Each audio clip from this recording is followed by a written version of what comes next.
Қызым, кел екеуміз бірге бауырсақ пісірейік.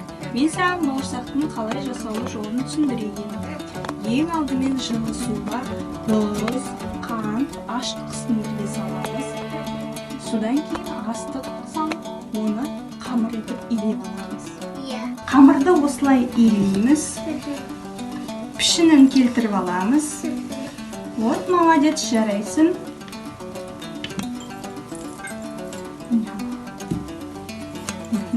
Сосын осылай етіп, бауырсақтың пішінін шығарамыз. Қаттырақ жасаймыз. Міне, әже, ойын. Адина, өй айналайын жаным менің, әппақ немерем. Мынау біздің қазақтың оюы.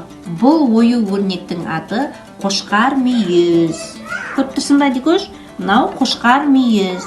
Бұл қошқар мүйіздің мағынасы қошқардың екі мүйізі біріне бірі бірігіп бітуін айтады. Бұны қазақта отбасының бірігуі, ынтымақтастығы, достығына мағынасында қолданады.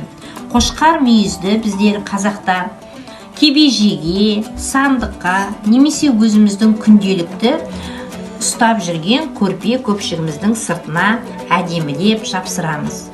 Мінекей, қошқар мүйізді қара. Қошқар мүйіз оюын былай етіп әдемілеп біріне бірін көктеп тігеміз. Мінекей, сол тігіп болғаннан кейін, көктеп болғаннан кейін оны апарып іс тігу машинасына саламыз. Мінекей, қошқар мүйіз біріне бірі жабысып тұр. Осылай етіп 4 қошқар мүйізді біріне бірін әдемілеп тігіп, құрақ құраймыз. Мінекей, әдемі құрақ шықты. Бұл біздің ұлттық ойынымыз асық. Асықты малдың аяқ жағындағы жілігінен алынады. Асық қойдың асығы, сиырдың асығы бәрі бірдей болады. Әжесі, бұл ғана қызымыз екеуміздің пісірген бауырсағымыз.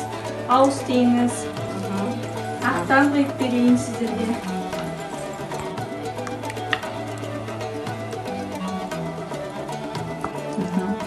Ағымыз мол болсын, ырысымыз көп болсын, отбасыларыңыз берекелі болсын, әр күндеріңіз мерекелі болсын.